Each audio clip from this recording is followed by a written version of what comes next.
We're All live right. now. Welcome Listen. back. Hi, Good morning. sorry, I'm going to talk in there, but I'm going to also talk over there. This is my new setup.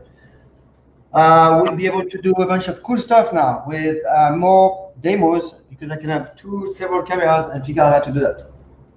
Oh my God, we are so sophisticated. I can hardly stand it.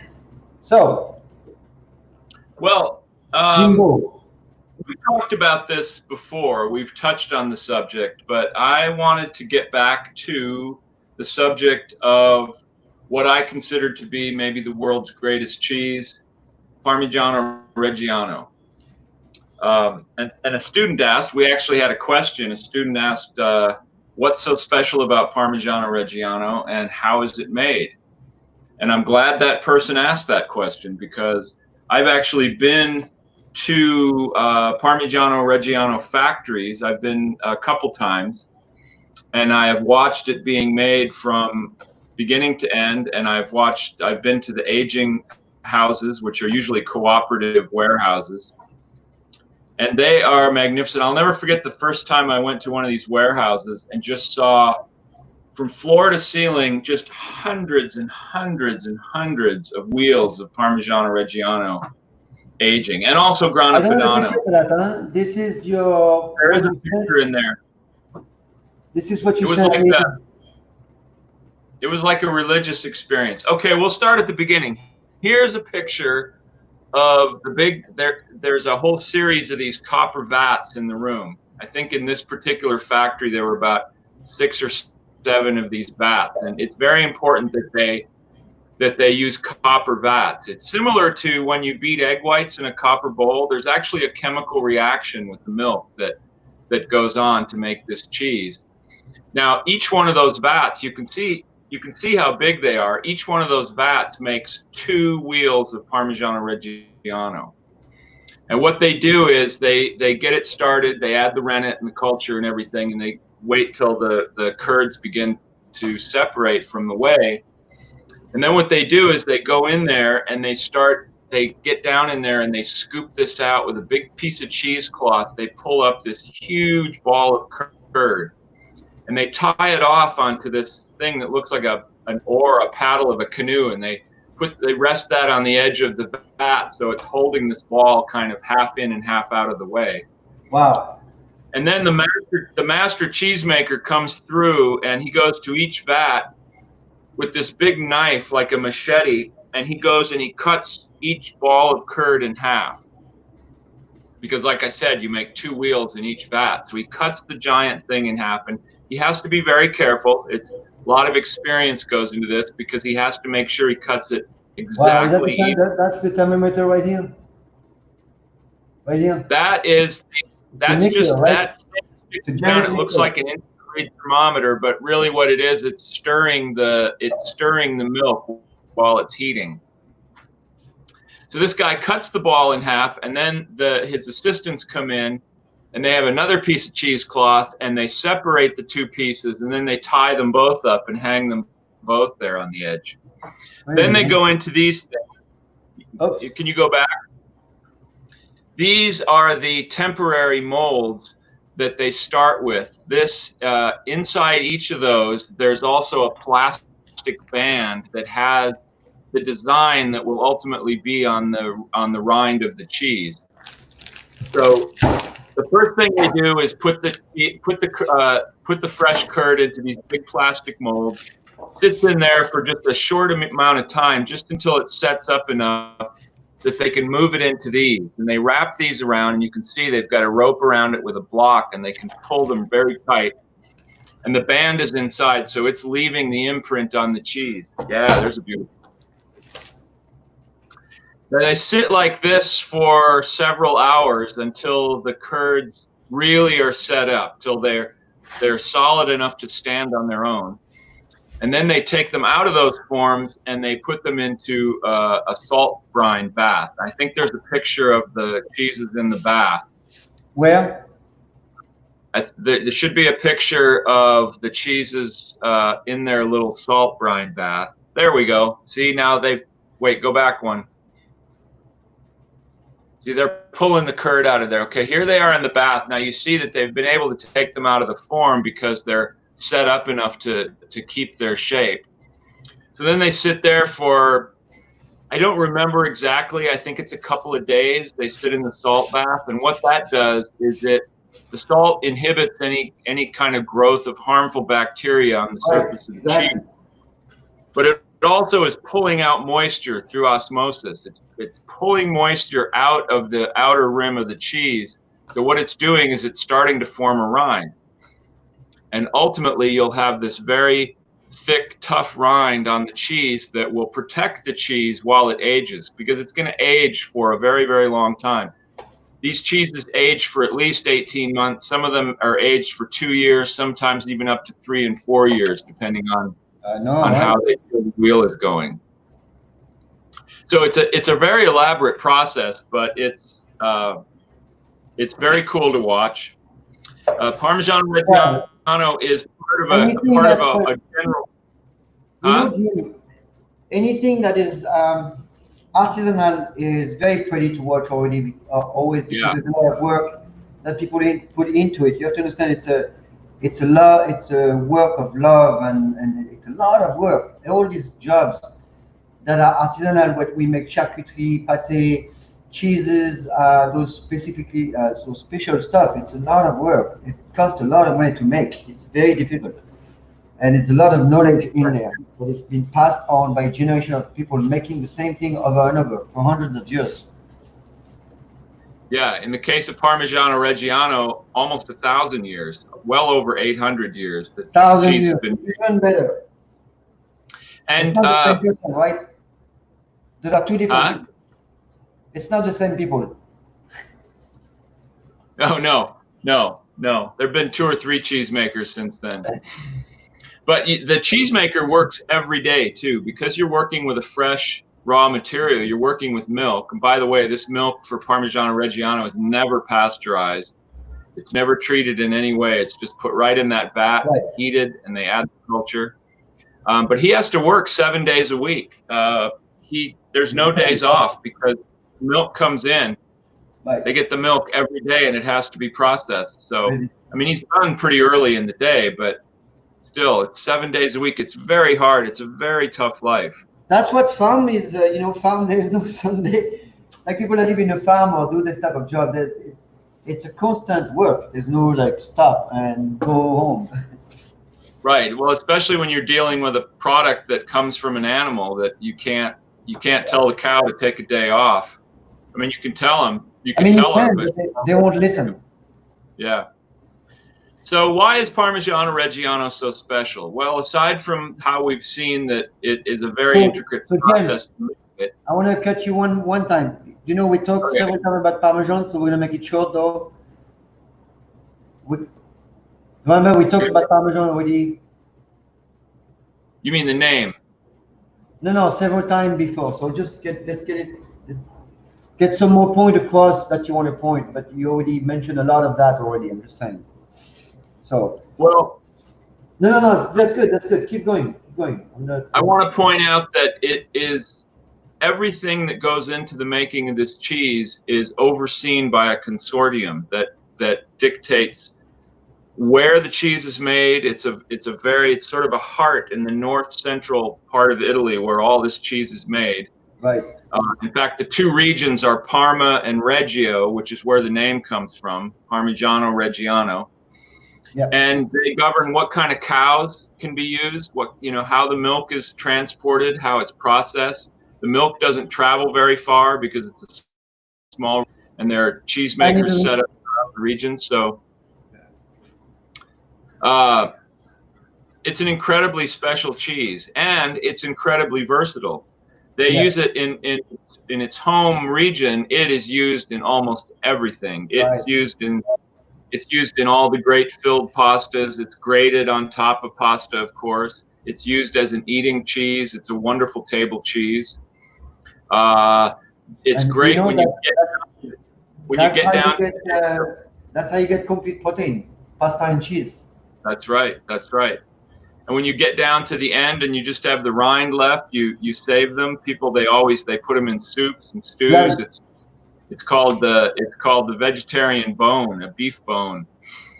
I love to eat it just plain. I love it. Just right off the wheel. It's too strong for me to eat just like that. You know.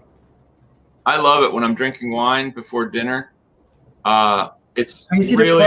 The now that cheese you have before you, I can tell from the rind that it's hard to see, but can you hold it up more? It's a Gran Padano. Yeah, that is Grana Padano. Yeah. Which is the same family of cheese. It's just a different area of production, slightly different rules, but it's very, very similar cheese. At its best, it's every bit as good as Parmigiano-Reggiano. You can see how it's cut. You don't slice it. You kind of pull it apart. So you can see that. I'm trying to grade it. I left some outside to show you, because basically what happens is when you leave it outside and it's hot, it's melted. Can you see the oil coming out? Right, exactly. We used to have them on display at Dean and DeLuca. We always had 4 wheels out on top of the counter, and you had to continually wipe them down, especially in the summertime, because they would get very oily. In fact, you have to be very careful, because if you try to pick one up, they're slippery. Yep. But I always describe the interior of the cheese. It looks like the edges of a marble quarry. The way you kind of pull the cheese off, because you want those little protein crystals to remain intact on the surface of the cheese. You want that kind of rough texture. So that's it. They all are imprinted with a very specific pattern on the rind, Grana Padano, Parmigiano-Reggiano. And I've talked too about how they test the cheeses while they're aging them, and I think there's a picture. James, we already showed that. We already showed a video on that. Okay, it goes through very, very meticulous judging before it can bear the final stamp of approval. It's literally like wine. It's really like wine, and oil. Some olive oils also have to be stamped, right? Right. Oh, absolutely. All these artisanal products end up. Cheese. There was a big deal on feta. Remember feta? The whole thing about feta and that. Well, that was a little different. The people that make feta in Greece were trying to get a name protection for their cheese, but they were about 100 years too late, because people have been making feta all over for so long that they should have done this a long time ago. Parmigiano-Reggiano Consortium was one of the first ones to get a DOP, or a name protection law, on their cheese. So nowhere in the EU can you make this cheese elsewhere and call it Parmigiano, because the law would come down on you. Of course, here in the United States, we don't pay attention to those laws. We do whatever we want, but that's the other reason that they mark the rind. So whenever you buy a wheel of Parmesan, whenever you buy a big piece of Parmesan, you always want to make sure that it's got the rind showing, because that's how you tell that it's the real thing. Yeah. It actually says here. Yeah. Yeah, it's written on it. Yeah. Good. That's why you should. That's why you should never buy it graded too, because exactly. Okay, because in the grated cheese they put wax and all kinds of things you don't want. You want to grate it fresh always, because that's so obvious for people who cooks a lot and chefs. And this is something that people need to understand: is you need to grate your stuff. You need to prep your own food all the time. There's no buying pre-made. The time you save is ridiculously. It doesn't account for the loss of nutrients, so it makes no sense. Right. All right, enough with the Parmesan. Okay. I should switch you because I'm looking on the left. Guys, this is a new setup because I'm doing online classes now. I'm starting actually tonight, my first class. And I did a whole setup that was pretty complicated to do, but I figured out how to do all this stuff. I have my lighting and all my link. My prime today for the show is I'm looking over there for you, and I'm looking over there for James. What's the class about? Maybe I should to switch my things. What's the class about? Tonight I'm doing chicken provençal and roasted potatoes. I can only do 2 dishes per class because time. Classes go for 90 minutes to 2 hours. Really, really fun. I did a whole setup because I want to make sure it's super cool classes. I see a lot of classes online that are nice, but I'm thinking if people are paying, I'm just trying to add a little value to it, so it's, you know, Okay. All right. I don't just do it with my phone and stuff. Anyway, so So I wanted to touch on another product that we have discussed before, but I wanted to say some things about it. I wanted to talk about balsamic vinegar. balsamic is Yeah. good. It's fun. It's interesting. We talked about it, but not in great detail, I don't think. No, it is. That's a shot of the aging room at Fini Balsamico in Modena, in Italy. Those are what's in those Oh, barrels. Oh, that's a market in Bologna. People are consistently confused about balsamic vinegar because there's a huge range of prices. When you go to a specialty market and you see this stuff, I mean, you can buy bottles in the supermarket for, $6, $7 for a good size, like 17-ounce I bottle. know, crazy, huh? And then you can go and they have them locked up in little cases. You see little tiny bottles that are like $150. So people just say, well, what is the deal? Why would I spend that much? Usually I switch them. Huh? Usually I switch them. So there's really 4 different levels of balsamic vinegar. The highest level is what is officially called aceto balsamico tradizionale, which is the real deal. It's been, not only has it been aged for a very, very long time in a unique set of barrels that are small. They go from a relatively small barrel down to a very small barrel. And they're different woods, and the vinegar, after it's aged initially for several years, they put it into these small barrels. It goes through the different woods. So they only take vinegar out of the very smallest barrel, and that vinegar has spent time in each of the other barrels. So it's absorbed flavors from all these different woods, like acacia and cherry and oak, and all these different manufacturers use different woods, but each barrel is different. Now, these wines these vinegars are aged for years and years and years, sometimes up to, I met a guy, I went to his attic in Modena, and he was telling me that he had set down the barrels for his son when his son was born. And, these are 40, 50 years old. So the crazy thing about it is you don't go into making balsamic vinegar to make a fortune, because it's very, very hard to make money, because it takes so bloody long to age it. Right, that's the thing. Anyway, Exactly, huh?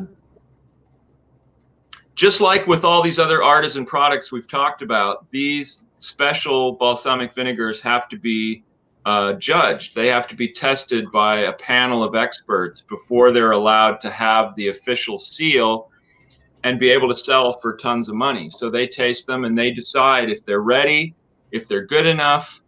And once they pass muster with the consortium, they get a stamp of approval. They get to wear the little seal on the bottle, and they have to be in these very specific official bottles. They're little square bottles with a little neck, and they're very, very expensive. And of course, you use it by the drop. You don't pour, but you don't use it for salad dressing. So James, what are the? So it looks like in Italy and France and Spain also, there's a lot of DOC, right? Mm-hmm. Is there? Yeah. Like Balsamic's cheese, a little different. It has its own. cheese, balsamic, wine, Yes. vinegar, wine, cheese. What else? There are vegetables that have DOP status, like certain asparagus in Spain. Piquillo Really? peppers have their own DOP. Oh, yeah, piquillo pepper. And DOP means denomination of origin protection. So Yeah, right. It's to certify that this product is made in a certain way in a certain place, and anything else is an imitation. And to get the stamp, it has to adhere to all these criteria. Yeah. Now that's the highest level of balsamic. Next comes another kind of balsamic that is really, really good, much more affordable, still a little pricey, but it's much, much more affordable. And that is basically balsamic vinegar that's been made and aged for maybe 10 years, 12 years, and bottled. It's a bigger bottle, doesn't have to pass through the consortium, but it does get made in the traditional way. It's very, very good. It's also very thick and viscous and sweet. It's amazing stuff. And you can buy that, a 17-ounce bottle of that, for probably, you know, $25, maybe $30, depending on the, sometimes a little more. It's very good. It's great for cooking. This is It's expensive. great for desserts. Yeah, those are great.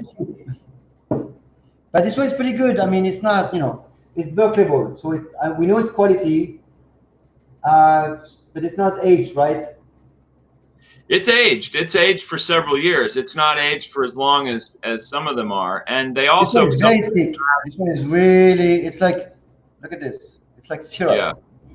Also, what they will do with this level of balsamic is they will add a small portion of really, really old balsamic vinegar to help give it more flavor and to add that culture to the vinegar. Right. So it's still not cheap, but it's very, very good.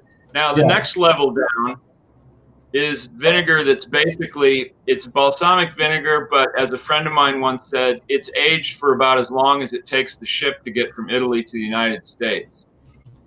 So in other words, it's not really aged at all. It's got caramel color added to it. It's got old. Yeah, that's what I don't like about balsamic. It's very small amount. Caramel. It's always sweet. And that kind for a bottle that size is probably, you know, $7, $8, $9, even up to maybe $12 a bottle. It's very good. This is what you want to use for salad dressing, drizzling on foods. You can get pretty crazy with it because it's not that expensive. There's another level of balsamic vinegar that you should just avoid altogether. It's very inexpensive. It's usually just called balsamic vinegar of Modena, which is, it's a good indication that it's probably not the real thing. It's not aged at all. They usually just take red wine vinegar, add a whole bunch of caramel to it. They add a bunch of sugar to it.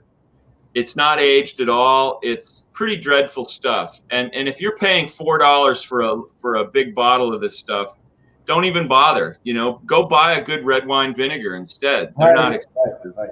Okay. Just avoid it altogether. That's good. So the Modena is the one you don't want. Well, Modena is the city where balsamic originated and where the best stuff is made. But this stuff is usually called just balsamic of Modena or something. It's not, doesn't have all the official trappings. It's an ersatz product. It's not real. It's just, and you can tell by the price. Again, if you're paying $4 or $5 for a bottle of this stuff, you can trust me. It is no more balsamic. It's no more Italian than I am. And we know how Norwegian you are. Well, according to Frode, I'm not Norwegian either. Swedish. Funny. Oh man, that's good. So great. It's worth, like so many things, it's worth stepping up and spending money. Spend a little bit more. It lasts a long time. There's another product from this same from balsamic vinegar called Saba. Sorry, S-A-B-A. And Saba is basically, they take the balsamic vinegar and they just reduce it down. They heat it and they reduce it down till it's really, really thick. It's fabulous stuff. Last night we cooked chicken thighs. Still had the skin and bones, and I marinated them in Saba. That's what I'm doing tonight. For a couple hours, and then just braise them.